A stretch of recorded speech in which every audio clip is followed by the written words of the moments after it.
Hello hello Sunil ji, hello. Yes yes ma'am, सुनाई दे रहा है। क्या हम लोग शुरू कर सकते हैं? देखें मैम, सब लोग आगे कि नहीं। हाँ, एक बार चेक कर लिया जाए। हाँ, देवेन जी अभी नहीं आए हैं क्योंकि वो भी जुड़ने की कोशिश कर रहे हैं, लेकिन जुड़ नहीं पा रहे थे आज हम हाँ, सब लोग। आज कुछ दिक्कत आ रही थी, हम हाँ लोग हाँ, थोड़ा लेकिन सा अभी delay। हाँ, लेकिन अभी जो दूसरा लिंक मिला ना, उससे हम लोग आसानी से जुड़ गए। चलिए, ये तो बहुत अच्छा हो गया। आ जाए, वो भी आ जाए, तभी हाँ स्टार्ट हाँ करते हाँ, हैं। हमने लिंक उनको भेज दिया है। ठीक देखते हैं, ठीक। मैम ने भी भेज दिया होगा। हाँ, मैम ने भी भेजा होगा। बेसिकली हमने उनसे बात की थी कि नहीं जोड़ पा रहे हैं, तो जी फिर जी। दिया, लेकिन है ये वही लिंक शायद। हाँ, लेकिन पता नहीं क्यों उसमें लिख रहा था कि कुछ प्रिपेयरिंग मीटिंग, प्रॉब्लम आ ऐसा रही कुछ थी लिखा उसमें। रहा था।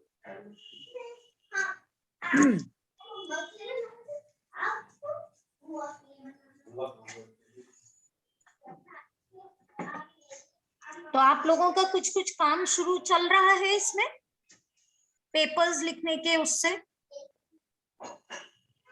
मैम अभी तो मैंने नहीं किया, लेकिन हाँ मैं करूंगा। मैम कहाँ लेकिन पब्लिश कराएंगे कैसे मैम, थोड़ा सा मैम बताएंगे।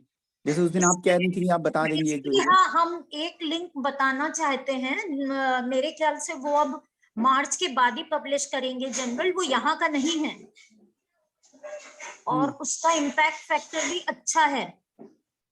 हम्म, तो यदि आप लोग चाहें आपका पेपर बढ़िया हो जाए तो एक बार के लिए दिखा दीजिए, मतलब क्या है उसमें, क्योंकि मेरा अभी एक पब्लिश हुआ है। जी। तो उसमें मुझे लगता है कि ठीक रहेगा, आप लोगों के लिए भी बेनिफिशियल हो जाएगा वो, हम्म, है ना। ठीक है राइटअप पहले सोच लीजिए कि क्या लिखना है। ठीक है। और मार्च आने ही वाला है, क्योंकि मेरे ख्याल से वो लोग ज्यादातर डेट दे देते हैं 10 या 20 मार्च के पहले पहले पेपर भेजिए। तो यदि देखा जाए तो आपके पास समय तो कम ही है अब, है ना। तो टॉपिक अपना सोच लीजिए, फिर उसको कंपाइल करिए। और मतलब पेपर, मुझे वही लगता है कि पेपर एक अच्छा कंपाइल होने का मतलब है कि कंटेंट्स उसके बहुत अच्छे होने चाहिए। कम से कम आपका जो पेपर हो वो टाइप्ड मटेरियल 5 शीट्स तो होनी ही चाहिए, 5 पेपर्स होने चाहिए। अच्छा मैम, कोई बाउंडेशन तो नहीं होती? वो लोग जैसे कई सारे लोग अपने टॉपिक्स देते हैं कि 10-15 टॉपिक दे देते हैं नहीं कि नहीं नहीं नहीं, इसमें इस वाले जनरल को जिसको मैं बता रही हूँ, हम भी इसी में थोड़ा सा सोचते रह गए, क्योंकि ये मैंने पर्सनली अपने मतलब रिलेशन के साथ में जो एसोसिएटेड आर्टिस्ट थी, तो उनके बारे में लिखा था। तो होता है कई बार कि हमको पहले एक वो था कि ललित कला एकेडमी लखनऊ, लखनऊ में भी निकलती है ना, कला त्रैमासिक करके उसमें निकलती है। तो पहले हमको वहां से बोला गया कि एक पेपर, रिसर्च पेपर दे दो तो यहाँ पब्लिश हो जाएगा। और वो ऐसा होना चाहिए टॉपिक जो उत्तर प्रदेश से रिलेटेड हो, क्योंकि इनके भी कुछ साल ऐसा हो रहा है कि अमृत कलश वाला जो स्कीम नहीं चल रही है, अमृत महोत्सव वाला, तो उसके हिसाब से इसको निकलना था। तो हमने ये पेपर उनको भेजा था, लेकिन वो डिले बहुत हो रहा था पब्लिश होने में, बहुत ज्यादा। मतलब वो इंडिविजुअल आर्टिस्ट के ऊपर था एक तो, मतलब आप शायद लखनऊ आर्ट्स कॉलेज से ही संबंधित रहे हैं पहले भी, जी मैम। जानते भी होंगे। कुछ समय तक शिक्षणकार किया था सावित्री पाल ने, जी फिर जी। वो शादी करके महाराष्ट्र चली गई थी, ग्राफिक्स की थी। तो उन्हीं, वो मेरे साथ बहुत ज्यादा एसोसिएटेड थी। तो मैंने अपना व्यक्तिगत उसमें मतलब एक कहना चाहिए यादों को करके लिखा था, और उसको जहांगीर आर्ट गैलरी में शो करना था। लेकिन हमने जब तक ये कैटलॉग के रूप में मेरे से राइटअप लिखवा रही थी कि नहीं तुम ही लिखोगी, कोई आर्ट क्रिटिक से मैं नहीं लिखवाऊंगी, तुम मुझे बेहतर जानती हो, तो मैंने लिखना शुरू किया था। और जब ये पूरा कैटलॉग एक तरह से रफली हमने जैसे डिजाइन नहीं करते हैं वो सब कर लिया, उस समय इनकी तबीयत में सडनली इनको कैंसर डिटेक्ट हुआ, and with in 6 month she expired also. तो मुझे एक कष्ट था कि मतलब वो चीज, वो एग्जीबिशन तो हो नहीं पाई। तो मुझे बहुत मन था कि ये वाला मेरा पेपर कहीं पब्लिश हो। तो अब होता ही है, जैसा आप कह रहे हैं कि सब्जेक्ट की बाध्यता होती है, सब कभी कभी इन जनरल्स में भी वो लोग अपने टॉपिक देते हैं। तो फाइनली ये एक ऐसा जनरल इस समय मुझे मिला कि जब मैंने बात किया तो उन्होंने कहा नहीं आप भेजिए, तो हमने भेजा। तो सुनील विश्वास मानिए, सावित्री के 3 काम प्लस उसका एक मतलब पासपोर्ट साइज का फोटोग्राफ ये भेजा था और उन्होंने पब्लिश किया। तो बहुत अच्छा लगा जब मुझे वो बुकलेट आज मिली, तो मुझे बहुत अच्छा लगा बेसिकली। मैम उसका स्क्रीनशॉट मतलब फोटो खींच के जरा शेयर करिएगा, हम पक्का पढ़ना शेयर चाहेंगे। करेंगे, हम पक्का शेयर करेंगे, क्योंकि उसको हमने लिखा है और मतलब मैं इसी उस पे कह रही हूँ आप लोगों से भी कि कुछ ऐसी यादें आप लोग कंपाइल करिए उसको एलोबरेट करते हुए, कि जिसमें कि जैसे आपकी याद है किसी चीज के ऊपर और उसको आर्ट के साथ एसोसिएट करते हुए, क्योंकि कॉपीड वर्क कहीं कहीं से उठा के लिख देना एक बहुत अलग बात है। देखो है ना, आपका मूल लेख वही अच्छा है। और फिर मेरा मानना है कि हम लोग कलाकार हैं, तो जब चित्र अपने बना सकते हैं तो लिख भी अपना सकते हैं कोशिश करके, है ना। तो इसीलिए मुझे लगता है कि लेख ऐसा लिखना जो कि ठीक है, आप कई बुक्स का संदर्भ लेते हैं, लेना पड़ता है ना, अपनी बात को स्पष्ट करने के लिए, वो एक अलग इशू है, लेकिन मूलतः वो आपका अपना हो। तो लिखो, लेख लिखो, फिर ये बुक मतलब ये जो जनरल है वो यूजीसी अप्रूव्ड है और इम्पैक्ट फैक्टर भी इसका 7.7 या 8 ऐसे कुछ है, तो उसके हिसाब से ये बहुत अच्छा है ना। तो इसको करिए, आप सब लोग करिए, बल्कि 2-1 हैं ऐसे।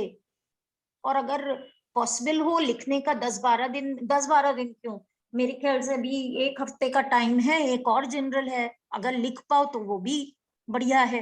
मैम फिर टॉपिक उसमें भी टॉपिक तो नहीं है? उसमें टॉपिक्स हैं, हाँ, तो या वो तो बाध्यता है। एक बार शेयर हाँ करिए उसका कि उसमें कैसे टॉपिक है। उसमें हाँ उसमें टॉपिक्स हैं और मैं वो तुमको शेयर कर दूंगी। एक्चुअली मतलब मैम हमें लगता है ना कि ऐसा ना हो कि हम लोग से बोला गया है कि थोड़ा जल्दी उसको पब्लिश करा दें, क्योंकि मतलब ऐसा पॉसिबल है, क्योंकि अगर हाँ, मार्च में हम लोग देंगे तो हो सकता है वो मई या अप्रैल, मतलब अप्रैल मई लगा दें प्रिंट होने में। आपका ये जो वर्क है, मतलब ये जो पेपर आना है, वो किस समय तक आना है, किस समय तक का अप्रूव्ड होगा वो? मैम हमें लगता है कि शायद अभी जो हम लोग का प्रेजेंटेशन वगैरह हो या ऐसे टाइम पे, या बहुत ज्यादा 1 महीना कि हाँ हमने हाँ दे रखा है प्रिंट हाँ, होने के लिए। तो एक काम बस 30 करिए, मांगा, दैट्स इट। मैं ये जो अभी रिसेंट वाला है ना, हाँ हाँ सुनील मेरे साथ आपका फोन नंबर क्या मैम, उसमें है? मैं आपको आज हेलो कुछ लिख के भेज दूंगा उसमें। हाँ हाँ हाँ, मैं इसको फॉरवर्ड कर दूंगी। ठीक ठीक, ओके मैम। वैसे मैं तुमको टॉपिक्स भी बता देती हूँ अभी, 1 जी जी मिनट जी। के लिए। हाँ तो हम लोग नोट भी कर लेंगे। हाँ आप नोट कर लो इसमें। जी जी।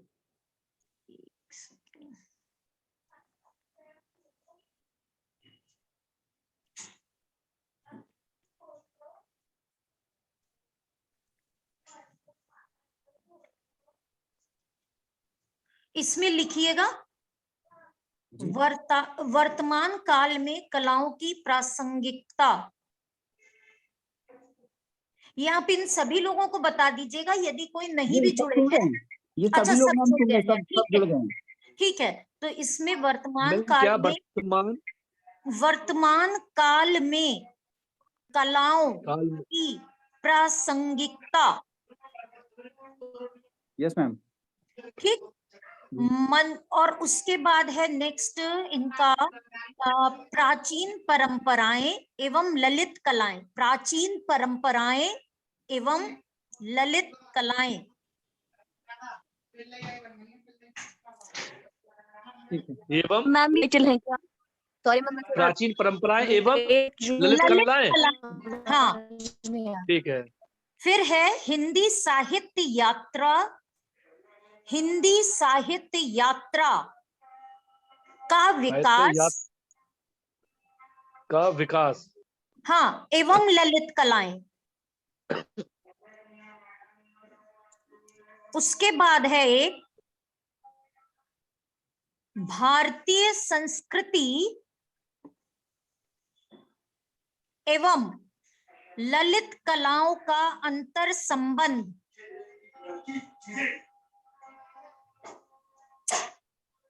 अंतर अंतर अंतर संबंध, अच्छा, अंतः संबंध।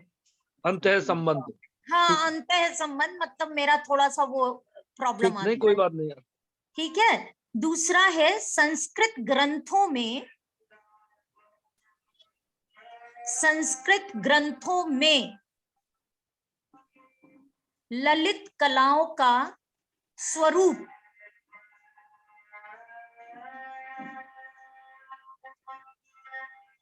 आगे एक और है, ये भी इंटरेस्टिंग टॉपिक है, विश्व की लोक कलाएं। मैम संस्कृत ग्रंथों से आगे बताना मैम। संस्कृत ग्रंथों में ललित कलाओं का स्वरूप, ललित का कलाओं का स्वरूप। नेक्स्ट है, ये इंटरेस्टिंग टॉपिक है, मतलब है तो ये भी अच्छा, संस्कृत ग्रंथों में ललित कलाओं का स्वरूप। दूसरा, विश्व की लोक कलाएं, विश्व की लोक लोक कलाएं, लोक लोक समझ गया मैम। लोक कलाओं कलाएं एवं अच्छा। उनका भविष्य, एवं उनका उनका भविष्य। ठीक है मैम। फिर एक और है, सामाजिक ढांचे में, सामाजिक ढांचे में परिवर्तनशील होती कलाएं, सामाजिक ढांचे में परिवर्तनशील होती कलाएं। परिवर्तन होती कलाएं, परिवर्तनशील होती कलाएं, परिवर्तनशील होती कलाएं। होती कलाएं, ठीक है मैम। फिर है ललित कलाओं का भविष्य।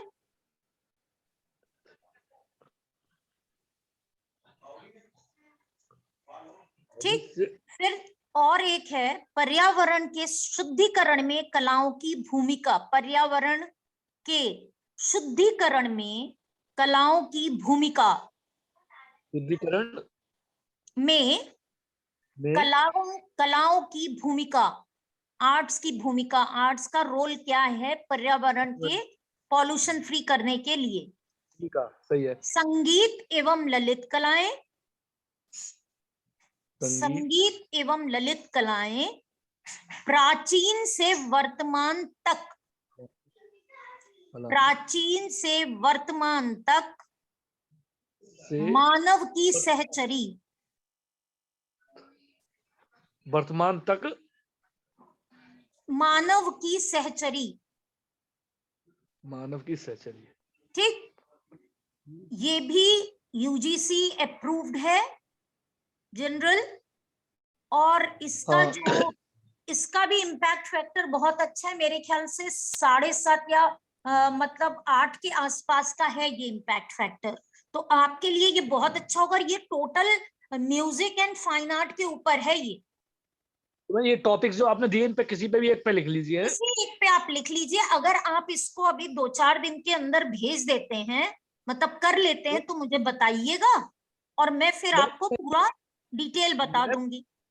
मैम मैं एक रिसर्च पेपर लिखा है अपना, वो अभी एक ही पेज लिखा है, मैं आपको बताऊं क्या उसका टॉपिक क्या है? बता रहा हूँ भारतीय इतिहास में मथुरा कला का योगदान। हाँ, तो ये जा सकता है इसमें। हाँ मैम मैंने लिख लिया है मैडम, 2 पेज तो लिख लिए आज। इसमें आप दे सकते हैं, दे सकता हूँ ना मैम। प्राचीन परंपराएं एवं ललित कलाएं के सबटाइटल में जा सकता है ये। हाँ मैम, क्योंकि इसमें मथुरा की जो कला है ना, जो टॉपिक जो मैं सोच रहा हूँ वो मथुरा की कला के ऊपर भी आ रहा है मैम, इसलिए इसको आप कर लीजिए। हाँ मैम, मैं आपको जरूर दिखाऊंगा मैम ये भी। नहीं, इसको कितनी जल्दी कर सकते हैं, क्योंकि मैं 1 मिनट आपको ये भी आप लोगों को बता दूं कि इन्होंने मांगा कब तक था। 1 सेकेंड। इसमें है 15 फरवरी तक लास्ट लिखा है इन्होंने, क्योंकि इनका पब्लिकेशन मार्च में होना है। हो जाएगा मैम, हो जाएगा, है ना। और इसका जो हिंदी में लिखोगे अगर आप, तो इसका आपको कृति देव 055 वाले साइज में लिखना है। 055 वाले साइज में? हाँ, ठीक है मैम। फॉन्ट साइज 055 वाला है। कृति देव। हाँ कृति देव 05 वाले में। हिंदी फॉन्ट है 14 मैं डिटेल हाँ, बता हाँ। दूंगी, आप पहले लिख लो, है ना। हाँ, हाँ। और अगर इंग्लिश में कोई लिख रहा है तो टाइम्स न्यू रोमन है और फॉन्ट हाँ, साइज हाँ। 12 है। ठीक है मैम। ठीक है, मैं लिख लिया थोड़ा बहुत, और थोड़ा 1-2 पेज मैडम, ये 2-3-4 पेजेस का है मैम। हाँ ठीक है। ठीक है ना? 4 पेज आपकी राइटिंग में कि टाइप्ड मटेरियल? नहीं मैडम, विद मटेरियल तो मैम 4-5 पेज में हो रहा है, लेकिन मेरे से ज्यादा भी हो सकता है, कम भी हो सकता है। ठीक है, इसको आप जल्दी कंप्लीट करिए हाँ हाँ मैम, बिल्कुल। और इसको बता दीजिएगा फाइनल, जब जैसे ही आपका फाइनल हो जाता है तो मैं डिटेल्स दे दूंगी, आप उनको भेज दीजिएगा सर। ठीक है मैम, बिल्कुल बिल्कुल। ठीक है ठीक मैम, है। इसको लिखता हूँ, आपको दिखा लेंगे एक बार। हाँ, ठीक मतलब है। वो बेहतर है कि हाँ, थोड़ा एक पढ़ने में आ ठीक है, जाएगा, है ठीक ना। है। हाँ ठीक है मैम। मैम आप कोई एक वर्ड लिमिट है मैम? देखो इसमें इन्होंने वर्ड, हाँ वर्ड लिमिट 2000 वर्ड्स हैं। एक मिनट। 2000 से थोड़ा कम भी ओके हो मैम, ओके सकता है, मैम, थोड़ा थैंक यू। ज्यादा भी हो सकता है, ऐसा नहीं कि एकदम लिमिटेड उसमें। मतलब आपका ऐसा भी हो सकता है 2020 वर्ड हो जाए, अब उसमें तो कोई कटौती नहीं कर सकते आप। ठीक है, ठीक।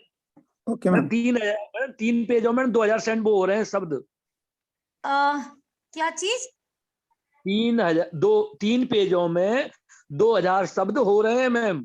हाँ तो आपके मतलब टाइप मटेरियल थोड़ा मेरे ख्याल से ज्यादा उसमें आएगा आपके। और मैंने एक पेज में ना रेफरेंसेस का आ जाएगा, किस बुक से कौन सा वाक्य लिया है, तो वो भी मैंने एक पेज उसका एक्स्ट्रा अलग है। हाँ वो हाँ हाँ, 2000 हो इस जाएगा। तरीके, हाँ, वो इस तरीके से 4-5 पेज हो रहे हैं मैम। ठीक है, वो आप और उसको मैं टाइप कराइए। एक बार कंप्लीट करके मैं आपको भेज दूंगा, आप देख लीजिएगा कि इसमें क्या संशोधन होना, बता दीजिएगा मुझे। ठीक है, ठीक ठीक है, है। ठीक है। हाँ ठीक। अच्छा, आज तो आपके मैम इस जर्नल का नाम क्या है? इस जनरल का नाम बेटा मेरे पास अभी इसमें नहीं है, क्योंकि मेरे दूसरे फोन में भेज रखा है। ठीक है, लेकिन अभी मुझे कंफर्म पता है, मैंने ये लिख लिए थे सब पेपर पे, आपके टॉपिक्स ये हैं, और इसमें जब आप कर लो तो मैं इनका उसमें से आपको अकाउंट नंबर और सारा कुछ भेज दूंगी। ये बाहर का ही जनरल है, बाहर से मेरा मतलब है कि शायद महाराष्ट्र का कोई जनरल है। अच्छा मैम, वो मैं इसलिए पूछ रही थी कि अगर इसमें ना भेज सकें, जैसे इतना तो कम दूसरा टाइम है। भी है, अभी दूसरा भी है, उसके लिए तुम परेशान मत होना। जिनका तैयार है, जैसे धर्मेंद्र जी कह रहे हैं मेरा तैयार है, तो देर इज नो प्रॉब्लम। अगर आप में से 2-3 लोगों का नहीं तैयार है तो और जनरल की मुझे अभी इन दिनों अप्रोच की है उन लोगों ने कि मतलब हो सके तो आप पेपर लिखवा के भेजिए। अब ये उस दिन पूछ दिया था आप लोगों ने, इसलिए मुझे ध्यान आ गया, मुझे अदरवाइज बात एकदम ना से निकलती तो नहीं ध्यान ध्यान आ होता। गया था उस दिन पे। ठीक है, वही चीज कि आवाज थोड़ी सी मैडम आवाज सुनिए सर, अपना स्पीकर बंद कर लीजिए और देखिए, और अब आएगी आवाज साफ। ठीक। अब हम लोग शुरू करें। Yes ma'am, yes ma'am. हम लोग ने कल अपने टॉपिक को लिया था, आज भी आपकी जो ये हम लोगों ने वार्ता साझा की, नो डाउट ये शोध क्षेत्र से एक बहुत बड़ी अहम मतलब जानकारी हो जाती है एक तरह से, क्योंकि कई बार हम लोगों को जनरल्स नहीं पता होते हैं, और खासतौर से यूजीसी अप्रूव्ड वाली जो लिस्ट है उनमें से कई जनरल्स को हर बार हटाया जाता है, इंक्लूड किया जाता है नए जनरल्स को, पर वो वेबसाइट कई बार नहीं खुलती है। इवन मैं भी जब ट्राई करती हूँ तो नहीं खुलती है। तो मतलब इसी तरह से हम लोगों को एक दूसरे के लिंकअप से पता चलता है। तो आज की जानकारी मुझे लगता है कि आपके लिए काफी लाभप्रद होगी। आप अपने रिसर्च पेपर को लिख करके, जो आपकी एक इनिशियल इसमें रिक्वायरमेंट है, आपके अध्ययन के दौरान एक पेपर छपा हुआ होना चाहिए, वो लाभप्रद होगा आपका, ऐसा मुझे आशा है।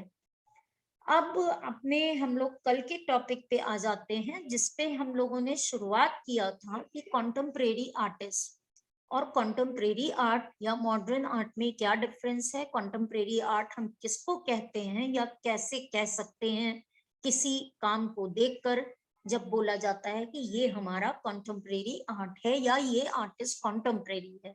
तो पहला सबसे मेन जो पहला और पॉइंट है जो याद रखने लायक है कि वह व्यक्ति, वह कलाकार जो निरंतर जीवित रह करके अभी भी कार्यरत है या कुछ वर्षों पूर्व एक्सपायर हुआ है या कुछ समय पूर्व वो एक्सपायर हुआ है, हम उसको भी कंसीडर कर लेते हैं as a contemporary artist, right.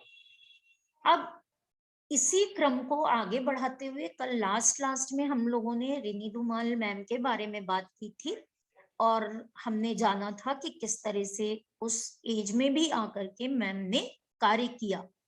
आज अपने इसी व्याख्यान को आगे बढ़ाते हुए मैं कुछ आर्टिस्ट हैं जिनके बारे में बहुत मतलब कहना चाहिए एक तरह से फेस टू फेस वाला एक्सपीरियंस है, क्योंकि उस कालखंड में या उस समय हम अध्ययन कर रहे थे और सर फैकल्टी में तो थे ही एज ए प्रोफेसर, लेकिन वो साथ में जो भी कलाकार है वो बिना काम किए रुक नहीं पाता है। ये उसका सबसे महत्वपूर्ण निशानी होती है कि एक जो क्रिएटिव आर्टिस्ट होगा, जो कलाकार होगा, प्रकृति से मतलब मूलतः उसका जो एक टेंडेंसी होगी वो हमेशा चाहेगा कि कुछ ना कुछ हम करते रहें, कुछ ना कुछ हम करते रहें।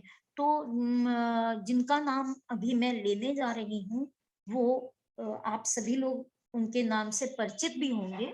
ज्योति भट्ट सर थे क्या फैकल्टी में थे और अभी हैं। तो ज्योति भट्ट सर के साथ में उस समय आर्ट फेयर में काम करने का मौका मिला और जानने का मौका मिला।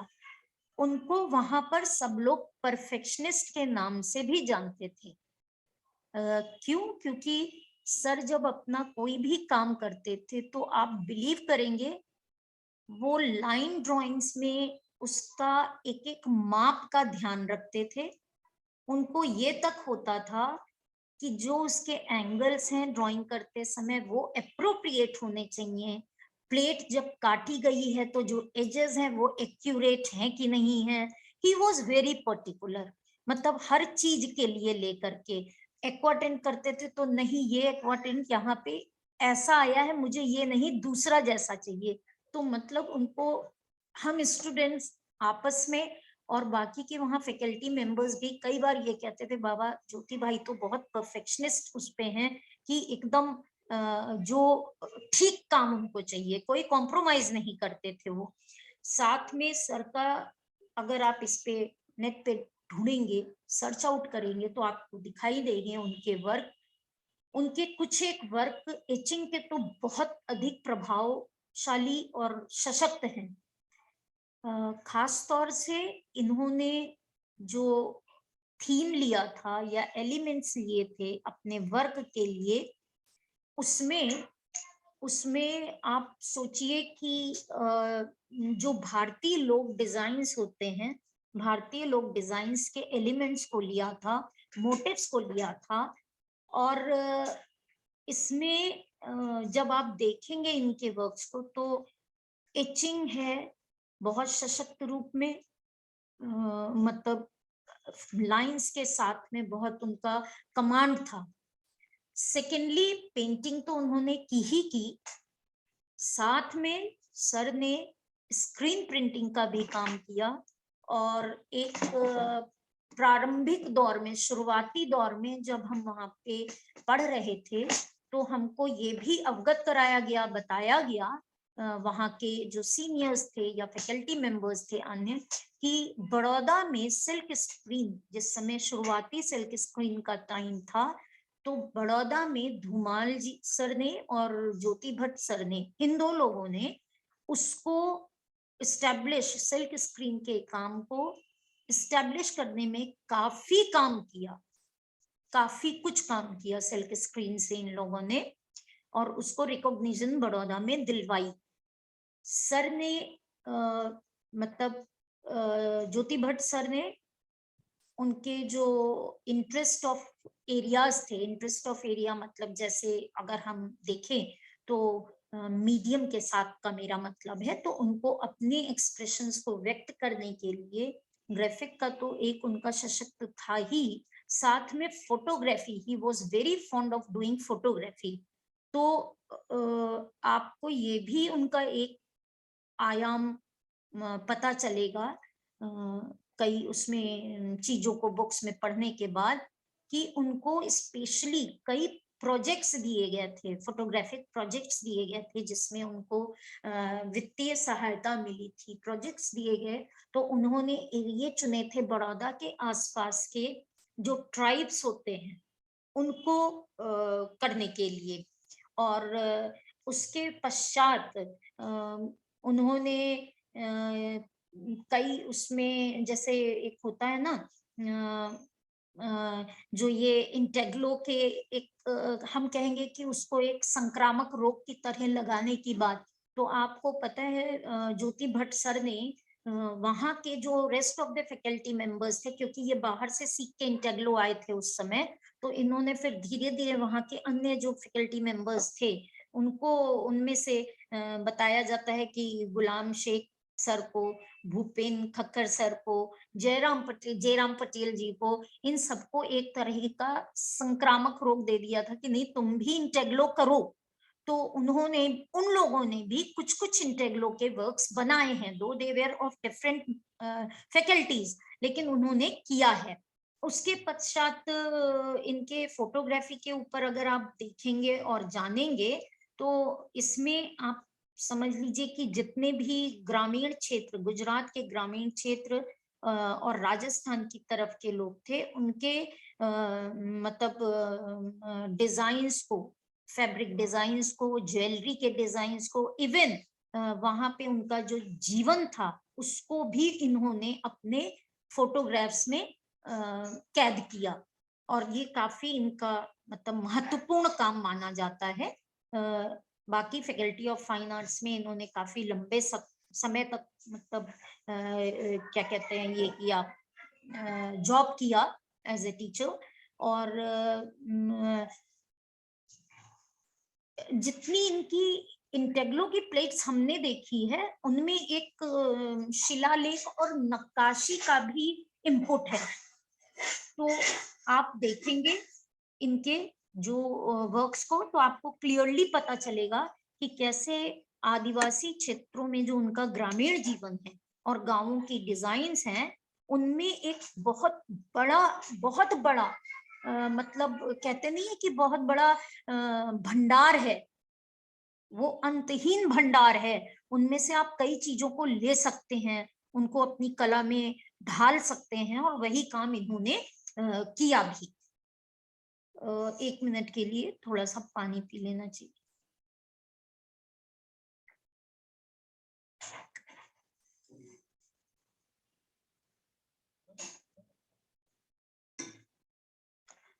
दूसरा उन्होंने मैं एक और आर्टिस्ट का यहाँ पे जिक्र करना चाहूंगी, अतिन बसक। अतिन बसक बेसिकली आजकल परमानेंट एस्टेब्लिश्ड प्रिंट मेकर हैं, वो कलकत्ता में काम कर रहे हैं। अतिन बसक ने जिन मतलब वर्क्स को लेकर के काम किया, एलिमेंट्स को लेकर के काम किया, उसमें वो संस्कृत के जो भाषा, संस्कृत की भाषा होती थी, लिपि होती थी, उसका प्रयोग और बंगला की स्क्रिप्ट को लेके काम करते थे।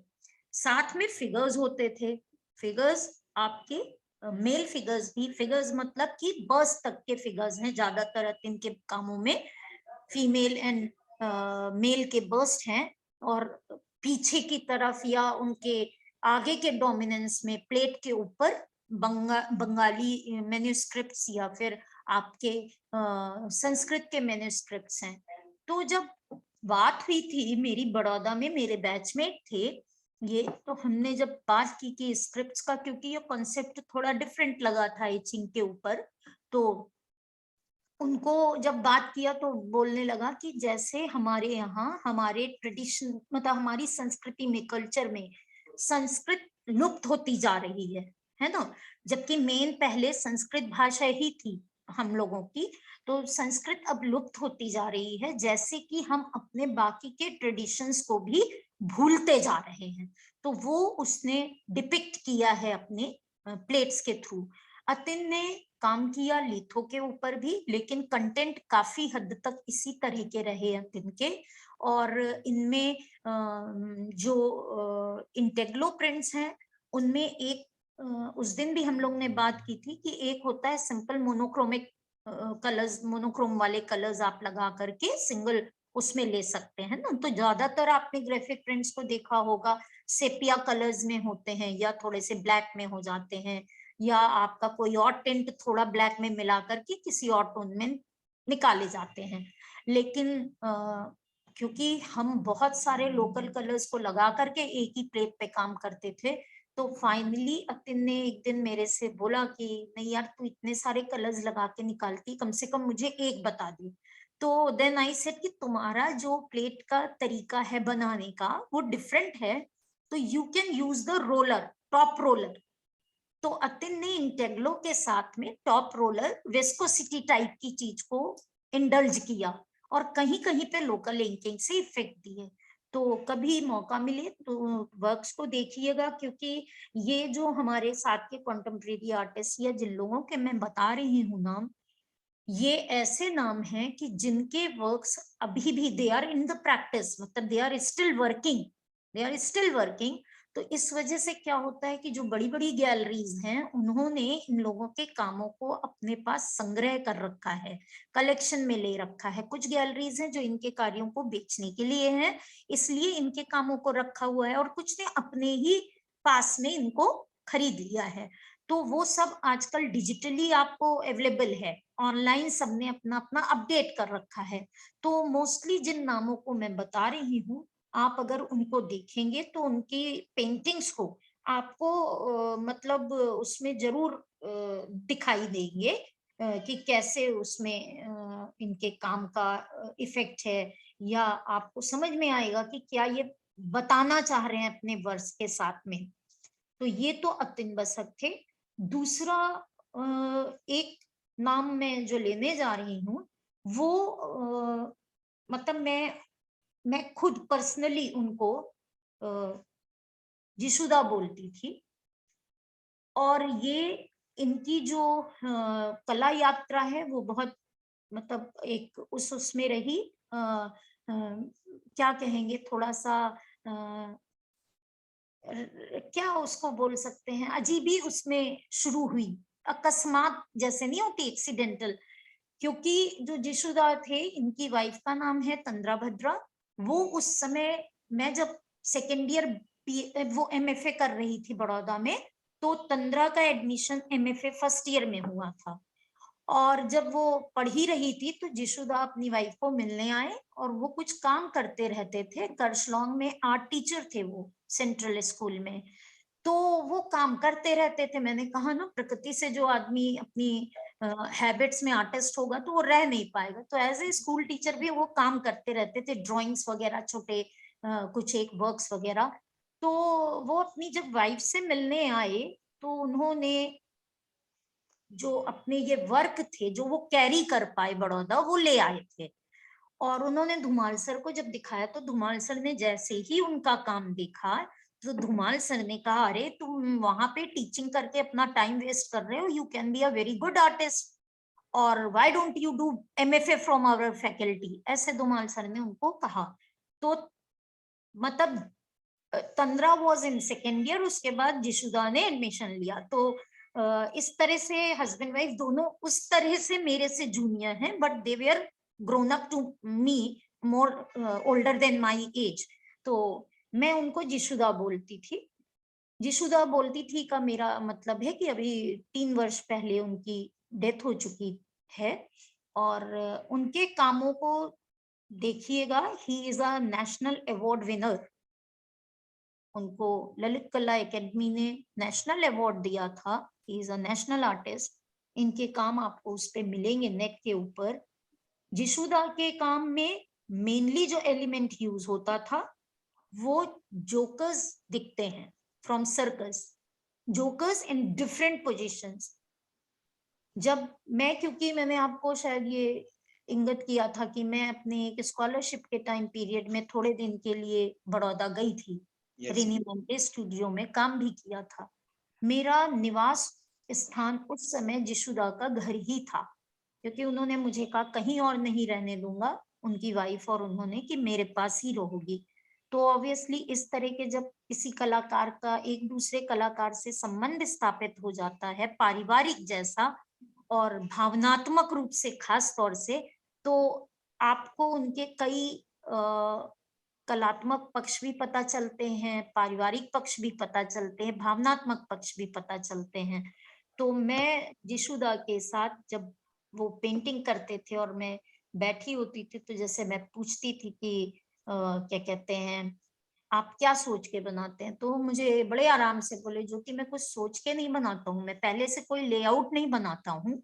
हाँ, एक इमेज मेरे दिमाग में रहती है फॉर द जोकर्स, जोकर्स को मैं अपने दिमाग में रख के बनाता हूँ। सर्कस को, मतलब सर्कस का मतलब मैंने कहा मतलब, तो थोड़ा सा उन्होंने वैसा बताया कि सर्कस का मतलब तुम ये समझ लो कि life is also kind of a circus. Yes ma'am. है भी वो कि डिफरेंट आपके, आप देखते हैं उतार चढ़ाव आ रहे हैं, जंपिंग चल रही है, इधर से उधर हो रहा है, तो और हम फिर भी कई कष्ट भी होते हैं हमारे जीवन में, फिर भी हम एक मास्क लगा के मुस्कुरा भी रहे हैं, अपने अंदर दुख भी है तो भी मुस्कुरा रहे हैं, कई बार हम लोग मुस्कुराते हैं उस दुख में भी।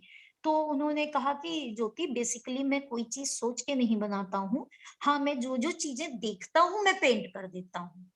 तो दैट वाज, मतलब सोचना और देखने से मुझे लगता है कि उनका कहने का मतलब था कि जो मैं फील करता हूँ, मैं जो Yes. देखता हूँ बनाता हूँ, मीन्स फील, इंटरनल फीलिंग के साथ बनाता हूँ। तो मुझे उनकी पेंटिंग्स में बहुत अच्छा वो लगा। और आप जब उनके वर्क देखेंगे, ड्राइंग्स देखेंगे, इवन आप उनके एचिंग वर्क्स देखेंगे, क्योंकि जशुदा ने एचिंग वर्क भी किया, लिथोग्राफ भी किया, ड्राइंग तो बहुत पावरफुल थी, आप जरूर देखिएगा। उनका नाम है दिबेंदु भद्रा, दिबेंदु,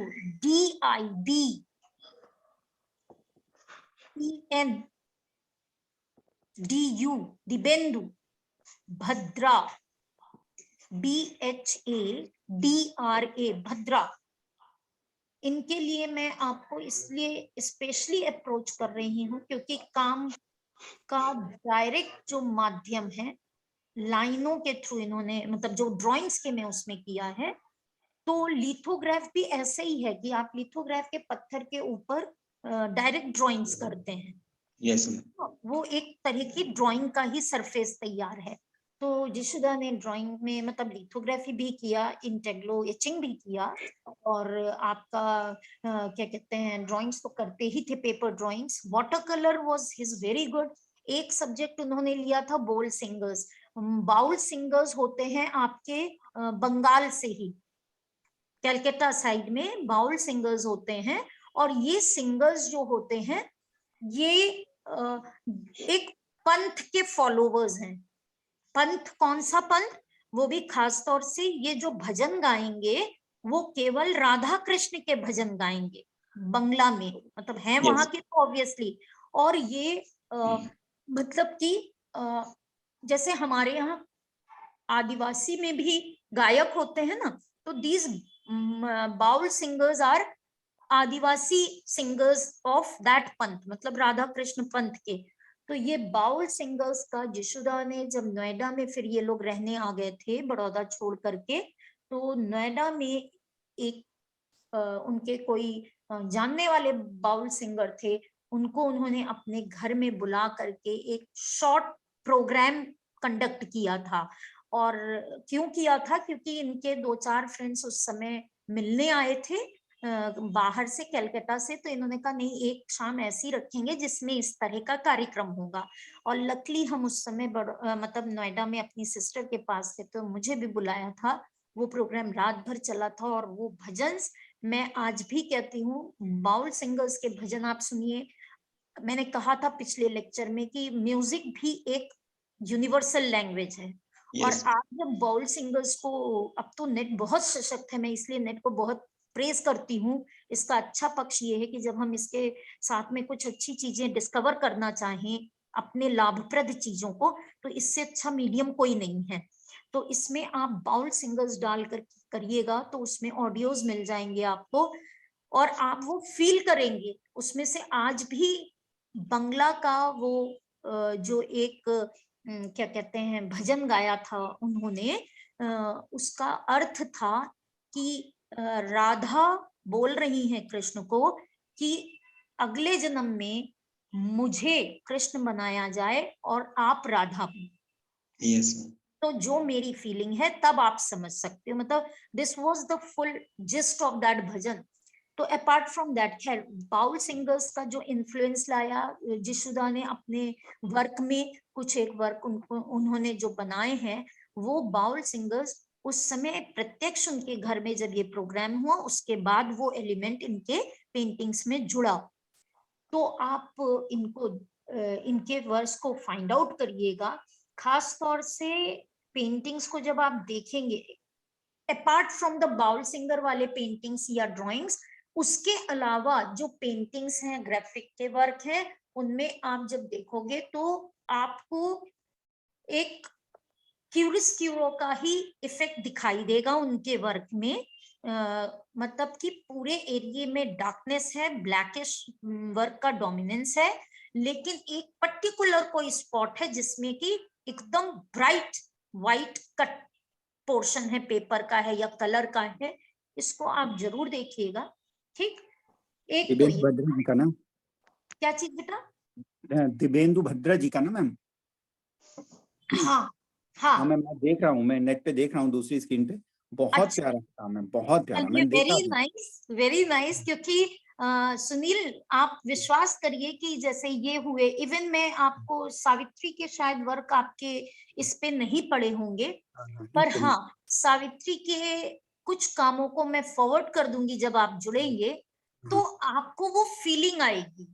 क्योंकि मैंने अक्सर एक शब्द कहा है कि किसी भी कलाकार के काम को देख करके अगर वो वाकई प्योर सोल के साथ बनाए गए हैं, भावना के साथ बनाए गए हैं, तो आपकी भावना उस आर्टिस्ट के साथ जुड़ जाती है।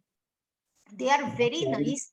सावित्री के भी अपने इर्द गिर्द के सब्जेक्ट होते थे, उसके बारे में भी अभी बताऊंगी। और जो पेपर लिखा है उसका मैं वाकई में पिक क्लिक करके आपको भेजूंगी, क्योंकि उस तरह का राइटअप मतलब, और खास तौर से हमें लगता है हम लिख भी ना पाते अगर वो मुझे फोर्स ना करती। मैंने उसको बोला भी, उसके हस्बैंड एक्चुअली बहुत अच्छे वो मतलब आर्टिस्ट खुद थे, वो महाराष्ट्र से, और महाराष्ट्र के एरिया से वो नेशनल एकेडमी के मेंबर रहे हैं कई साल तक, रवींद्र साल्वे। अभी इस साल उनकी भी डेथ हुई, इस साल नहीं सॉरी 21 में मार्च में उनकी भी डेथ हो गई। तो रवींद्र साल्वे ने कहा भी कि सावित्री प्रोफेशनल आर्ट क्रिटिक से लिखवाते हैं तुम्हारा पूरा कैटलॉग। तो उसने कहा नहीं, लिखेगी तो ज्योति शुक्ला ही लिखेगी, मतलब मैं पहले शुक्ला थी तो ज्योति शुक्ला ही लिखेगी। खैर वो आपको अभी सावित्री के भी कई कामों का मैं बताऊंगी। हाँ, तो ये दिव्येंदु भद्रा का तो आप वर्क देख ही रहे हैं, बाकी के लोग भी देखेंगे। इनका स्कल्पचर भी बहुत प्यारा है, स्कल्पचर हाँ, भी पूरा, मतलब वो भी इनका जोकर स्कल्पचर पे ही किए बेस्ड है। हैं, जिशुदा ने स्कल्पचर भी किए हैं। हाँ, पूरा एकदम बड़ा, वो भी मैम पूरा लग रहा है कि लाइफ साइज का लग रहा है, और पूरा वैसे ही जोकर बेस्ड है पूरा। मजेदार बात यह है कि जिशुदा के वर्क में जितनी ज्यादा एक इंटेंसिटी होती है ना, क्या कहेंगे उसको, एक इंटेंसिटी का मतलब, हम इंटेंसिटी शब्द हमें पता है, अब हम उसकी हिंदी बहुत उसमें नहीं बता पाएंगे। उसके कंट्रास्ट जो उनकी वाइफ का वर्क है वो फोक एलिमेंट्स लेती हैं। फोक एलिमेंट्स खासतौर से बंगाली फैमिली है तो जैसे फिशेस हो गए उनके, और भी कई चीजों का एलिमेंट मिला करके बनाती है। तो तंद्रा के काम में एक जैसे एक बच्चे की पवित्रता होती है ना बच्चे की ड्राइंग में, उस तरह की तो है, लेकिन वो जिशुदा के आगे एकदम अलग है वो चीज। दोनों का काम बहुत कंट्रास्ट है, दोनों का व्यक्तित्व बहुत कंट्रास्ट था। जिशुदा दीर गंभीर टाइप के व्यक्ति थे, तंद्रा बात करने वाली है, मस्त रहने वाली लेडी है, वो उसकी कला में भी दिखता है। अतिन का मैंने आपको बताया। दूसरा एक और है चित्रकार आप अभी ये सोचेंगे कि मैम उनके बारे में बात कर रही हैं जो आज नहीं है यहाँ पे लेकिन कॉन्टेम्परेरी हैं। तो मैं पर्पसली इन लोगों को कोड आज इसलिए कर रही हूँ क्योंकि इनको गए हुए अभी कुछ ही टाइम पीरियड हुआ है और ये समकालीन कलाकार के रूप में श्रेणी में आते हैं। आप में से कई लोगों ने शायद उस समय आप लोग पढ़ रहे होंगे 2015 में एक न्यूज आई थी कि हेमा उपाध्याय बम्बई बेस्ड कलाकार थी, विजुअल आर्टिस्ट मतलब पेंटर प्योरली नहीं कहेंगे, विजुअल आर्टिस्ट मतलब ये लोग दृश्य कला से जुड़े हुए लोग जो कि एक पूरे इंस्टॉलेशन के माध्यम से अपनी भावना को या फीलिंग्स को दिखाते हैं। विजुअल आर्टिस्ट थी ये हेमा उपाध्याय के विषय में न्यूज आई थी। इनकी शादी हुई थी चिंतन उपाध्याय से और फाइनली इनका मर्डर हुआ था। आप में से शायद किसी को याद भी हो तो ये हेमा उपाध्याय हैं। इन्होंने बड़ौदा से पेंटिंग में अपना शिक्षा प्राप्त की थी एंड शी वाज मतलब she belong to Baroda also. फिर शादी होने के बाद इनके साथ चिंतन के साथ में हेमा चली गई थी मुंबई। वहां पर इन्होंने काम शुरू किया और क्या कहते हैं अलग इसलिए इस सेंस में था हेमा का काम क्योंकि इन्होंने इंस्टॉलेशन पे काम किया। इंस्टॉलेशन के साथ में इन्होंने जैसे जो भी गैलरीज थी उनके साथ मिल करके उनके लिए मतलब उनके साथ मिल करके क्या उनकी गैलरीज में अपनी एकल प्रदर्शनी आयोजित की, खास तौर से इंस्टॉलेशन के माध्यम से। मेन इंस्टॉलेशन जिस तरह के इन्होंने किए थे तो उसमें चित्रों के साथ में अपने कुछ फोटोग्राफ्स को शामिल किया था, पहले के फोटोग्राफ्स को। तो ये मतलब मिक्स मीडिया का वर्क माना जाता है फील्ड में। इस तरह के मिक्स मीडिया को इन्होंने जब किया तो काफी वो प्रसिद्ध हुआ। दूसरा हेमा को ज्यादा जो प्रसिद्धि मिली वो मिली थी त्रिनाले जो एक्टिविटी होती है ललित कला एकेडमी की दिल्ली से, उसमें इनका काम सिलेक्ट हुआ था इंटरनेशनल त्रिनाले में, जिसमें हेमा ने 2000 की लमसम हम लोग जिसको तिलचट्टा कहते हैं, कॉकरोच, आप में से कई जानते होंगे कॉकरोच, उनका उन 2000 कॉकरोचेस के मतलब वो बनाए थे स्कल्पचर्स, छोटे छोटे कह लेते हैं, मतलब बहुत बड़े साइज नहीं, लाइफ साइज जितना बड़ा कॉकरोच होता है तो उसी की तरह उतने बड़े कॉकरोचेस 2000 थे, छोटे बड़े ऐसे मिक्स करके। तो उनको पूरी एक दीवार पे जमीन से लेके दीवार तक उसको इंस्टॉलेट किया था जिससे कि मतलब ऐसा आभास हो रहा था कि पूरे ये तिलचट्टे ये कॉकरोच ऊपर जमीन से दीवार पे चढ़ रहे हैं। और इन्होंने इस इंस्टॉलेशन का जो एक्सप्लेनेशन दिया था वो ये दिया था कि मैं आर्मी का रिप्रेजेंटेशन इसके थ्रू कर रही हूँ कि कैसे आर्मी का भी वर्क होता है। ये बेसिकली इनका कॉन्सेप्ट था। और एक इंस्टॉलेशन जो इन्होंने किया तो इन्होंने मदर के मतलब अपनी मदर के ही साथ किया, उनकी सहायता से किया, जिसमें उन्होंने जो हम लोग कहते हैं ना छोटे छोटे हमारे मदर क्या मतलब मदर का क्या काम होता है, जैसे जैसे हम बड़े होते हैं हमारी चीजों को सजो लेती हैं, तो उन सभी चीजों को अपनी मदर के साथ मिलकर के इंस्टॉल करके एक स्वीट मेमोरीज, जहां तक मुझे याद है स्वीट मेमोरीज करके एक इन्होंने इंस्टॉलेशन वर्क किया था। फाइनली 2015 में शी डाइड और that is a sad part कि मतलब एक क्रियाशील और एक अच्छी एनर्जेटिक लेडी थी ये। दूसरा हम जिनको ले रहे हैं, he is a senior artist from Banaras Deepak Banerjee sir का जो काम है वो अपने आप में एक बहुत महत्वपूर्ण काम है छापा चित्रण की दृष्टि से क्षेत्र में, क्योंकि दीपक सर ने साइलेंटली एक अपना सर्विस टाइम पीरियड में बनारस में रहते हुए, बीएचयू में रहते हुए बहुत साइलेंटली अपने काम को निरंतर करते रहे वो, मतलब बहुत आराम से करते थे।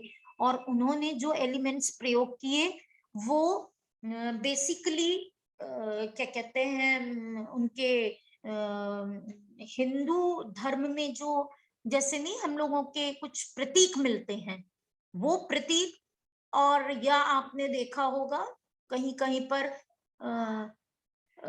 तंत्र के भी कुछ वो मिलते हैं, क्या कहेंगे उसको, डिजाइन्स, आप समझ रहे होंगे शायद। प्रतीक टाइप के। मान लीजिए हम लोग कहते हैं ना वो अष्टलक्ष्मी का एक सिंबल होता है ना, या विष्णु जी के जो पादों का चिन्ह का होता है, पैरों के चरण होते हैं, और क्या कहते हैं 64 योगिनी के जो प्रतीक माध्यम होते हैं। तो दीपक बनर्जी सर ने अपनी कला में इन हिंदू धर्म से रिलेटेड जो चिन्ह हैं, जो प्रतीक हैं, उनको समावेशित किया। और मानी बात है, जब आप कोई भी उसको कहते हैं ना तंत्र, अरे क्या बोलते हैं उसको, जो छोटे से प्लेट के ऊपर पूरी डिजाइन होती है ना, ट्रायंगल, यंत्र कहते हैं। एग्जैक्टली, यंत्र, यंत्र।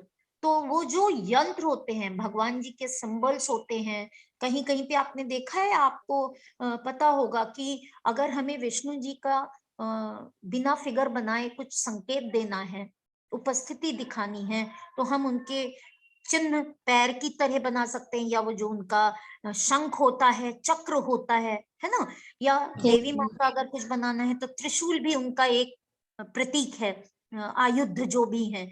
तो इस तरह के आयुधों को, इस तरह के चित्रण जो थे वो सर ने अपने कला में निहित किए, इंटेग्लो के माध्यम से किए। और सर के जो काम देखते हैं तो बहुत सारे लोगों का ये था कि शायद इनके ऊपर बीरेन दा का भी बहुत असर पड़ा है, बीरेन डे जी का, लेकिन ऐसा नहीं था, क्योंकि बीरेन सर का आप जब काम करने का तरीका या देखेंगे आप उनके कामों को, तो उसमें मतलब कि ये इनकी जो कृतियां हैं उनकी एब्स्ट्रैक्ट फॉर्म में है बीरेन डे सर की, और जबकि जो दीपक बनर्जी सर हैं उनके काम काफी हद तक रियलिस्टिक वो इमेजेस हैं जो हिंदू धर्म से जुड़ी हुई हैं। ठीक, तो इन्होंने एक्सप्रेसिव, हम इनको एक तरह से ये भी कह सकते हैं कि दीपक सर ने जो अपने चित्र में प्रतीक यूज किए हैं वो एक्सप्रेसिव सिंबल्स हैं, किसके, तंत्र के, राइट। वो एक्सप्रेसिव सिंबल्स हैं। एक्सप्रेसिव किस सेंस में, कि उनको बना करके जब आप उन्होंने बनाए हैं और आप चित्र को देखते हैं तो आप तुरंत टैली कर लेते हैं, अच्छा ये विष्णु जी के चरण हैं, या ये जो डिजाइन बनाई गई है ये 64 योगिनी का है। तो इस तरह से वो एक्सप्रेसिव सिंबल ऑफ तंत्र कहलाएंगे। और इंटेग्लो में सर का काम बहुत अच्छा है, आप नाम याद रखिएगा, और हो सके तो आप अवश्य इन सभी आर्टिस्ट के, क्योंकि मुझे अच्छा ये लगेगा कि जो आर्टिस्ट हम आपको कॉन्टेम्परेरी के बेस पे बता रहे हैं, यदि आप उनके कामों को देखेंगे तो आपको ये हमेशा याद रहने वाली चीजें होती हैं। नेक्स्ट एक मतलब आर्टिस्ट हैं ग्राफिक के, उनका नाम है, और शायद आप उनसे परिचित भी हो, गाजियाबाद में रहते हैं, उनका नाम है सुखविंदर सिंह। सुखविंदर सिंह मतलब इन्होंने दिल्ली आर्ट्स कॉलेज से अपनी शिक्षा प्राप्त की थी, और जिस समय इनसे मेरा परिचय हुआ था तो that was the time when state Lalit कला एकेडमी, स्टेट ललित कला एकेडमी ने एक वर्कशॉप अरेंज करा था, उसमें हम भी पार्टिसिपेंट थे, और वहां की तरफ से सुखविंदर को भी बुलाया गया था। दो ही वॉज वेरी सीनियर, मतलब मेरे से एज में काफी बड़े थे, पर एक होता है कि जब आप साथ काम कर रहे हो और अपनी फील्ड में वो एक खत्म हो जाता है ना कि बहुत, हाँ रिस्पेक्ट दी जाती है बट नॉट दैट वे। तो सुखविंदर जी उसी में आए हुए थे एज ए पार्टिसिपेंट, तो हम लोगों की बातचीत हुई थी और उसमें सुखविंदर, मेरे पास मेरे कलेक्शन में इनके वर्क हैं, कुछ लोगों के मेरे पास वर्क हैं, तो उनमें से एक सुखविंदर हैं। सुखविंदर के कामों में एक बहुत मिस्टीरियस रहस्यात्मक प्रभाव दिखेगा आपको। कैसे कि उनके जो फिगर्स हैं या एलिमेंट्स हैं वो पपेट्स की तरह हैं, मतलब कठपुतली के तरह के आभासित होते हैं, और उसी के थ्रू उन्होंने अपनी फीलिंग्स को दिखाया भी है। तो इनके जो काम है मेरे पास सिलेक्शन में, अभी मुझे याद है 2 प्लेट्स किए थे एचिंग के, उसमें इन्होंने एक मॉन्यूमेंट दिया था, और वो मॉन्यूमेंट जब ये लखनऊ में घूमे थे तो शायद, जैसे है मॉन्यूमेंट एक प्रसिद्ध है लखनऊ का भूल भुलैया, तो उसकी जालियां जो झरोखे थे उसका पीछे की तरफ वो अंकन करके और एक फिगर या 2 बस्ट जैसे फिगर के दिखाए हुए हैं, उसमें है, उस एचिंग में है, और वो सुखविंदर के वर्क में आपको दिखाई देगा। एक मिनट बेटा, मेरी बिटिया रानी की तबीयत आज नहीं ठीक है, तो यहाँ बैठना है, तुम्हें आ जाओ मेरे पास, आ जाओ। तो उसमें उनके वर्क में आप देख सकते हैं ये भी, और सुखविंदर ने एचिंग में तो काम किया ही किया है, ये बाहर की भी उसमें गए थे फेलोशिप में अध्ययन के लिए। सुखविंदर का बहुत अच्छा कमांड वुडकट में है। अगर देखेंगे उनके बुक्स को तो वुडकट में काफी अच्छा कमांड है, और कई वर्क्स उन्होंने वुडकट में भी किए हैं। एक तो ये सुखविंदर हो गए हैं, और एक दत्तात्रेय आप्टे जी हैं, उनका एक पोर्टफोलियो है। दत्तात्रेय आप्टे को मैं इसलिए यहाँ पे कोट करना चाहूंगी क्योंकि आपके द्वारा जो काम किया गया एचिंग के माध्यम में इंटेग्लो वर्क में, वो अपने आप में काफी मतलब अलग और प्रभावशाली है। किस सेंस में कह रही हूं, क्योंकि इन्होंने पोर्टफोलियो वर्क किया। उस पोर्टफोलियो को मैं पहले भी आपको डिस्क्राइब शायद कर चुकी हूँ कि या तो डिफरेंट आर्टिस्ट मिल करके जो अपनी कृति एक प्लेट के कई एडिशंस निकालते हैं, मान लीजिए 15 एडिशंस निकाले, तो इसका मतलब उन 10 आर्टिस्ट का एक पोर्टफोलियो में उन 10 आर्टिस्ट का एक एक प्रिंट होगा। तो मतलब एक पोर्टफोलियो में 10 विभिन्न आर्टिस्टों का एक एक काम कलेक्शन में आ गया, जिसने किसी ने भी वो पोर्टफोलियो लिया। पर यहाँ पे दत्तात्रेय जी ने जो पोर्टफोलियो बनाया, ये 2 तरह के पोर्टफोलियो बनते हैं, आपकी जानकारी के लिए बता दूं मैं, खासतौर से छापा चित्रण में। एक ये होता है कि माय पर्सनल वर्क पोर्टफोलियो, जिसमें मैंने कोई एक थीम ले ली, ठीक, उसको बना दिया, या थीम डिफरेंट है पर मैंने अपने उन वर्क्स को रख करके एक पोर्टफोलियो बना लिया, वो तो सिंगल आर्टिस्ट का पोर्टफोलियो हुआ। बट जो एक होता है जो मैंने अभी बताया, 10 आर्टिस्ट और उनका एक एक वर्क, 15 वर्क या 10 वर्क एक में हो गए, तो ये 2 तरह के पोर्टफोलियो बनते हैं। तो दत्ता जी ने, इन्होंने अपने स्वयं के कामों का पोर्टफोलियो बनाया जिसका नाम रखा विरासत। और ये विरासत पोर्टफोलियो जो है उसमें अलग इसलिए है ये, या काफी अच्छे उसमें मुझे लगा पर्सनली, अब आप भी देखें तो मुझे नहीं पता आपको कैसा लगता है, लेकिन मुझे एक सराहनीय काम इस सेंस में लगा कि इन्होंने विरासत टाइटल उस पोर्टफोलियो का रखा, और साथ में जितने दिल्ली के मेन मॉन्यूमेंट्स थे, हाँ, जितने भी मतलब यादगार इमारतें हैं, ऐतिहासिक इमारतें हैं, उनको इन्होंने क्या कहते हैं, अपने एचिंग के माध्यम से, टेगलो के माध्यम से उनको बनाया, और बनाने के पश्चात उनको एक पोर्टफोलियो का शेप दिया। और आपको मालूम है कि इनका ये पोर्टफोलियो काफी अच्छे रेट्स में सेल भी हुआ, और मतलब काफी महंगे रेट्स में सेल हुआ है। तो नो डाउट इनका पोर्टफोलियो विरासत हाईलाइट हुआ बहुत ज्यादा, और वर्क तो अच्छा होगा ही नेचुरली, है यस ना। मैम। तो इन्होंने इसमें भी काम किया है। दूसरा इनके ऊपर डिजर्टेशन किया था मैम मैंने। अरे वेरी गुड, तब तो आपको इनके और भी पहलू भी पता होंगे कि मतलब एज ए प्रिंट मेकर के साथ। यस, हाँ घड़ी स्टूडियो में मिलते रहते हैं, काफी स्वभाव हाँ में भी हाँ हाँ हाँ काम हाँ। करते रहते हैं कड़ी कंटिन्यू। में तो आप जब गए होंगे तो वहां पे आपको काफी लोग मिले होंगे। किस टाइम पीरियड में आप गए थे? 2016-17 में किया था मैंने मास्टर्स।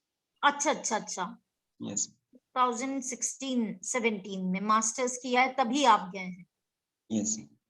वहां पे कई सारे आर्टिस्ट हैं जो अभी भी कार्यरत हैं, मतलब वो एसोसिएटेड हैं। अच्छा, जब ये सब ज्यादा सीनियरिटी पे आ जाते हैं तो जैसे आनंदमय बनर्जी हैं, आनंदमय बनर्जी, सावंत शुक्ला सावंत हैं, हाँ जयंत तो गजेरा, हाँ जयंत गजेरिया, तो ये जयंत गजेरिया भी मेरे साथ उसमें त्रिनाले वर्कशॉप में थे, जो जयपुर वाला।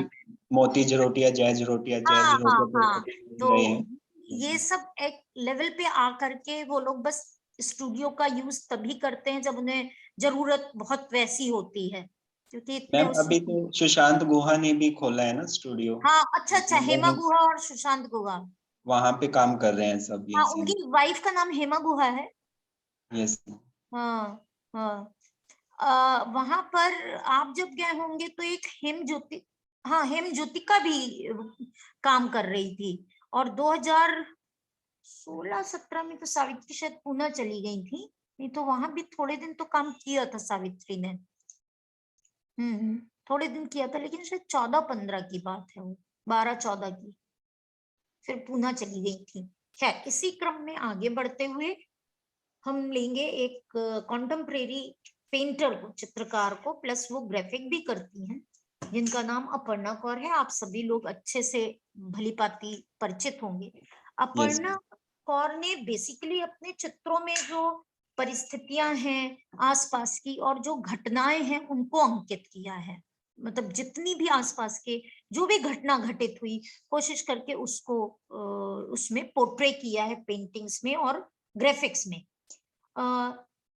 वो घटनाएं किस प्रकार की हैं जो कि सोशल मुद्दों के ऊपर होती थी, वो सोशल थीम्स के ऊपर है, और खास तौर से सोशली जो ह्यूमिलेटेड हैं या पीड़ित हैं उनके ऊपर केंद्रित करके अंकन किया है।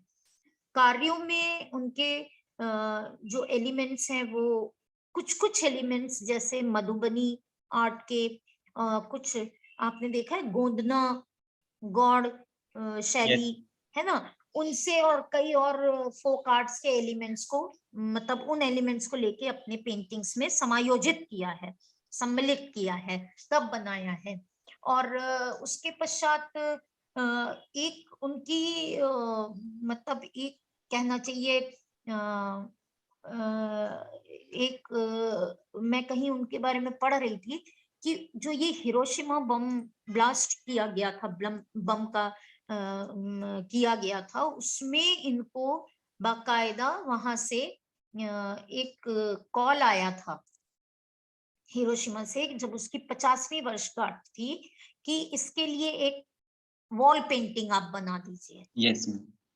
तो उसके लिए शी वाज मतलब इनको बड़ा एक फियर था, उसमें लिखा था, जहां हमने पढ़ा कि इनको एक बहुत डर था कि कैसे बनाया जाएगा, क्योंकि ये एक कमीशन वर्क था कि बनाइए आप टीयर्स फॉर हिरोशिमा। तो इन्होंने बताया कि उसमें जैसे कलश में या मानव निर्मित जो घड़े का जो शेप होता है, उसके लिए इन्होंने, या पानी के भरे हुए बर्तन नहीं होते उनको पोर्ट्रे कर दिया था कि ये एक ऐसी त्रासदी थी कि जिसमें मानव के आंसू जितनी भी जगह पे, मतलब जितने भी बर्तन ले लिए जाए वो इतने हैं कि वो कम पड़ जाएगा, इस कम तरह पड़ का जाए, कुछ yes, सिंबॉलिक इन्होंने बनाया था। और इनके कामों में कई श्रृंखलाएं इन्होंने बनाई हैं।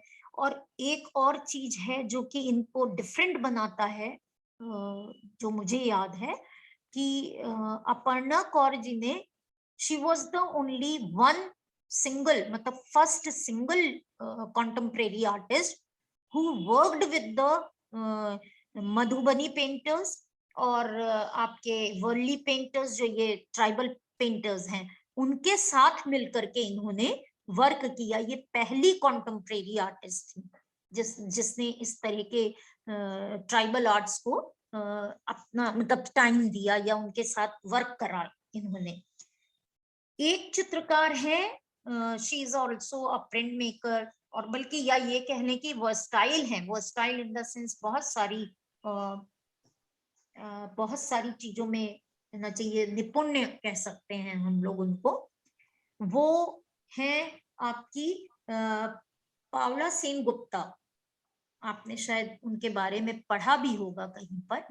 तो ये जो है ये प्रिंट मेकिंग भी करती हैं और पेंटिंग भी करती हैं, साथ ही साथ she is a very good writer also. तभी मैंने कहा कि इनका कई चीजों में बहुत अच्छा हाथ है, ये लिखती भी बहुत अच्छा है। और इन्होंने जो इंस्टॉलेशंस किए हैं और कई प्रदर्शनियां की हैं, तो उसमें मतलब स्त्री के संबंधित जो चिंताएं हैं, मतलब स्त्रियों के पहलू को लेकर के जो चिंताएं हैं, उसको इन्होंने अपने काम का सब्जेक्ट बनाया। ठीक, रोजमर्रा में जो महिलाओं की मतलब करुणा है, उनके प्रति सहानुभूति है, ये सब दूसरे तक पहुंचाने के लिए ऐसे दृश्य बनाए कि जिससे उन्हें पता चले, लोगों को इनकी पेंटिंग्स देख के, कि हाँ, स्त्री इन बातों में भी परेशान हो रही है या पीड़ित हो रही है या उसको कष्ट मिलता है, वो परेशान होती है, उसके साथ इस तरह के बर्ताव किए जा रहे हैं। तो ऑब्वियसली जब आप चित्र देखेंगे तो आप एक उसके प्रति जागरूकता मचेगी आपके मन में कि नहीं यार, अगर ये इससे पीड़ित हो रही है तो क्यों ना हम उसको थोड़ा सा कंसोल करें, सिंपैथी दें। तो उस दिशा में इन्होंने अपने चित्रों को केंद्रित करके काम किया। दूसरा, इसमें इनके जो वर्क है वो भी जब आप देखोगे तो उनके टाइटल्स भी बहुत मजेदार हैं, जैसे कि शॉर्ट्स बाजार, स्ट्रीट शॉर्ट स्ट्रीट, इस तरह के उन्होंने टाइटल्स रखे हुए हैं। और एक इनके वर्क का थीम था जिसमें कि 100 साल पुरानी एक कोई विक्टोरियन हवेली है, तो उसको इन्होंने दर्शाया है। और उस वर्क का नाम शायद इन्होंने विरासत इन्होंने रखा है, टाइटल विरासत रखा है। अभी ये प्रेजेंट टाइम में शी इज इन कलकत्ता और वहीं पे काम करती हैं। अब हम आज जिन स्कल्पचर की बात कर रहे हैं, कल भी हमने थोड़ा सा उनको कोट किया था, वो है सुबोध गुप्ता जी। सुबोध गुप्ता नो डाउट इन्होंने इंडियन आर्ट फील्ड में या इंटरनेशनल आर्ट फील्ड में कहना चाहिए एक बहुत बड़ा मुकाम हासिल कर लिया है। और अगर हम ये भी कहें तो एक तरह का इन्होंने मतलब कि इतिहास टाइप की चीज कह सकते हैं बना दी। कैसे कि इनका एक अभी मतलब एक इनकी अंतरराष्ट्रीय कंटेम्प्रेरी आर्ट की एक ऑक्शन एग्जीबिशन हेल्ड की गई थी। उस ऑक्शन एग्जीबिशन में इन्होंने बहुत बड़ा, मतलब काफी बड़ा वो बनाया था, अंतरिक्ष का यान बना, मतलब प्रेजेंट किया था। वो हमने बोला है कि जैसे इनका मेन काम होता है इंस्टॉलेशन का, तो ये धातु की चीजों को इकट्ठी करके वो इंस्टॉलेशन में प्रयोग करते हैं। तो इन्होंने जब ये इंटरनेशनल जो एग्जीबिशन थी फॉर ऑक्शन पर्पस, उसमें इन्होंने एक अंतरिक्ष यान का जो कांस्य का दरवाजा है उसको दिखाते हुए पोर्ट्रे किया था। और ये इनका अभी तक के किसी भी इंडियन कलाकार के वर्क मतलब इतने महंगे नहीं सेल आउट हुए जितना कि सुबोध गुप्ता जी का हुआ। ये 1 मिलियन यूरो से ज्यादा का सेल आउट हुआ। तो इस सेंस में मैं कह रही हूँ कि बिक्री के हिसाब से या मूल्य के हिसाब से, अपने काम के प्रदर्शन के हिसाब से, इन दोनों पक्षों को देखते हुए सुबोध गुप्ता जी ने अंतरराष्ट्रीय और राष्ट्रीय स्तर पे जो मुकाम हासिल किया है वो वाकई एक बहुत बड़ी चीज है, बहुत अलग चीज है उस सेंस में। बाकी मुझे लगता है कि इस चीज को हम लोग यहाँ स्टॉप कर दें और कल शायद नहीं है, आज मेरा लास्ट ये अभी है इस बार का, कल तो नहीं है, आज थर्सडे है। यदि संभव होगा तो 9th वाले में मैंने पहले भी जैसे कहा है कि और 2 लेक्चर्स का प्रोविजन है, अभी मेरे पास स्कोप है, तो उसमें 9th वाले लेक्चर में इसी को कंटिन्यू करके थोड़ा सा, और फिर हम मतलब एक सेशन हमने आपसे बोला ही है कि रखेंगे स्कोप की आपको जो भी पूछना है। तब तक मैं ये चाहती हूँ एज ए रिसर्च स्टूडेंट आप लोगों की तरफ से कि कुछ एक कॉन्टेम्परेरी आर्टिस्ट, आप जैसे आपका है हरियाणा से हैं या पंजाब से हैं, तो कई बार होता है कि हमारा जाना उस तरफ नहीं हुआ, तो वहां पे कौन कौन कार्यरत है, किस तरह के काम कर रहे हैं, यदि आप उस इंफॉर्मेशन को ले पाते हैं और हम इस पेडेस्टल पे जहां पे हम जुड़े हुए हैं इस समय, वहां पे आप साझा करेंगे, हमको आदान प्रदान करेंगे, तो वो आपके लिए तो अच्छा है ही, मेरे लिए भी बहुत अच्छा होगा, ऑब्वियस सी बात है ना। इसी तरह से मैं और भी आर्टिस्ट जो आपके साथ के हैं उनको भी यही बात कह रही हूँ कि कुछ अपने क्षेत्र के 1-2 आर्टिस्ट, ना सही वो कॉन्टेम्परेरी मतलब कि प्योर आर्टिस्टिक माध्यम में काम कर रहे हो, या आपके क्षेत्र से संबंधित कोई लोक कला से उसमें भी काम कर रहा है, तो भी आप उसके बारे में जानते हैं, तो यहाँ पे आप हम लोग एक दूसरे को बताएं, है ना, तो वो बहुत अच्छा होगा, मेरे ख्याल से ये अच्छा लगेगा हम लोगों को। तो ये 2 चीजें हम लोग अगले जो 2 लास्ट क्लासेस होंगे, लेक्चर्स होंगे, उनमें कोशिश करते हैं कि एक दिन ये काम करेंगे। और लास्ट 9th वाला जो लेक्चर होगा उसमें मैं थोड़े से और कॉन्टेम्परेरी आर्टिस्ट बताऊंगी, उनके माध्यम बताऊंगी, और फिर आप लोग अपने बताइएगा 10th लेक्चर में, और फिर ओपन को डिस्कशन का रख लेंगे हम लोग।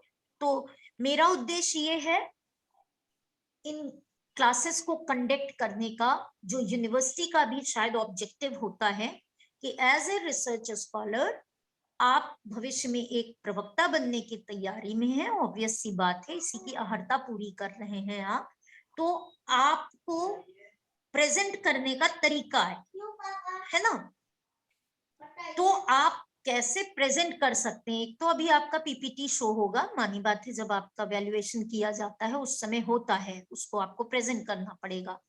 तो हम लोग इस इंटरेक्शन को भी इन क्लासेस में रखें, आपकी हैबिट में आएगा पार्टिसिपेट करना, बोलना, ठीक। तो सभी लोग, धर्मेंद्र जी, सुनील जी, और मैं जो गर्ल स्टूडेंट है उनका नाम मिस कर रही हूँ, शिवा और शालिनी, शालिनी, राइट, वो लोग भी इस समय जुड़े हुए हैं, और शिवा और शालिनी भी इसको देखें। मैडम जी मेरा नाम धर्मेंद्र नहीं देवेंद्र है। ओ देवेंद्र, धर्मेंद्र में तो कोई बात नहीं, देवेंद्र, हाँ देवेंद्र, देवेंद्र, हाँ देवेंद्र, और शिवा और शालिनी, सुनील जी और आप सभी लोग 5-6 लोग जो हम लोग जुड़े हैं, वो लोग नेक्स्ट क्लास 9th लेक्चर में जब मिलेंगे मेरे वाले में, तो हम लोग पहले मैं अपने बताऊंगी कॉन्टेम्परेरी और भी आर्टिस्ट, फिर मैं चाहूंगी आप लोग भी बताएं, ये ठीक रहेगा? यस मैम, राइट, बिल्कुल सही मैम, ठीक है, एकदम। हम क्लास को अपने यहीं पे बंद करते हैं, और thank you ma'am, thank you so much. नमस्ते मैडम जी। नमस्ते। है